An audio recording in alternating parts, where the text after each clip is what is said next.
നമസ്കാരം. റാഫ്റ്റർ ഫുട്ബോളിലേക്ക് അവർക്കും സ്വാഗതം. ഗ്രൂപ്പിലെ അവസാന മത്സരവും വിജയിച്ചു. സ്പെയിൻ തങ്ങളുടെ വിജയ കുതിപ്പ് യൂറോയിൽ തുടരുകയാണ്. അൽബേനിയയെ ഏകപക്ഷീയമായ ഒരു ഗോളിനാണ് അവർ ഗ്രൂപ്പ് സ്റ്റേജിലെ അവസാന മത്സരത്തിൽ പരാജയപ്പെടുത്തിയത്. 13ാമത്തെ മിനിറ്റിൽ ടോറസ് ആണ് അവർക്ക് വേണ്ടി വിജയ ഗോൾ കണ്ടെത്തിയിരുന്നത്. ഇതോടുകൂടി നോക്കുക, യുവേഫ യൂറോപ്യൻ ചാമ്പ്യൻഷിപ്പിന്റെ ചരിത്രത്തിലെ ഗ്രൂപ്പ് സ്റ്റേജിലെ എല്ലാ മത്സരങ്ങളും വിജയിക്കുകയും ഒറ്റ ഗോൾ കൺസീഡ് ചെയ്യുകയും ചെയ്യാതെ ഒന്നും തിരികെ വാങ്ങിയിട്ടില്ല. അങ്ങനെ അടുത്ത റൗണ്ടിലേക്ക് കടന്ന രണ്ടാമത്തെ ടീമായിട്ടാണ് ഇപ്പോൾ സ്പെയിൻ മാറിയിരിക്കുന്നത്.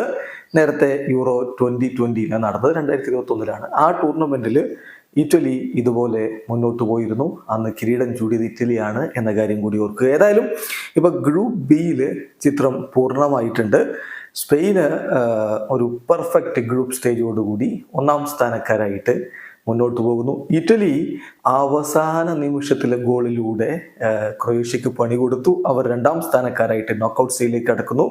ക്രൊയേഷ്യക്ക് ഇനി മുന്നോട്ട് പോകണമെങ്കിൽ മികച്ച 3ാം സ്ഥാനക്കാരിൽ ഒരു ടീം ആവണമെങ്കിൽ മറ്റുള്ളവരുടെ സഹായം വേണം. അൽബേനിയ എലിമിനേറ്റഡ് ആയിരിക്കുന്നു. 3 കളികൾ 3 വിജയം, 5 ഗോളുകൾ അടിച്ചു, 1 പോലും തിരികെ വാങ്ങിയില്ല.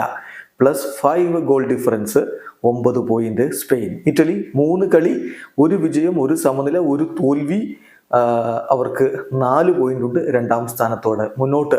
ക്രൊയേഷ്യ 3 കളി 2 സമനില, 1 തോൽവി, 2 പോയിന്റ്.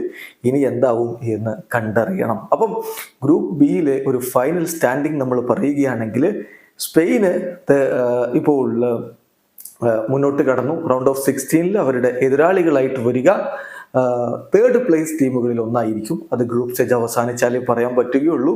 സൺഡേ ആണ് അവരുടെ റൗണ്ട് ഓഫ് 16 മത്സരം വരുന്നത്. കൊളോനയിൽ വെച്ചിട്ടാണ് ആ കളി നടക്കുക. അതേസമയം ഇറ്റലി സ്വിറ്റ്സർലൻഡിനെതിരെ ബെർലിനിൽ വെച്ചിട്ട് ഏറ്റുമുട്ടുന്നു. ആ കളി സാറ്റർഡേ ആണ് നടക്കുക. അതാണ് അവരുടെ round of 16, Italy versus Switzerland. ക്രൊയേഷ്യയുടെ കാര്യം നമ്മൾ പറഞ്ഞു, ഇൻക്രെഡിബിളി സ്മോൾ ചാൻസ് ആണ് അവർക്ക് പ്രോഗ്രസ് ചെയ്യാനുള്ളത്. Wait and see. വീഡിയോ അവസാനിക്കുന്നു. ഫുട്ബോൾ ലോകത്ത് കൂടുതൽ വിശേഷങ്ങളുമായി റാഫ്റ്റർ എത്താം.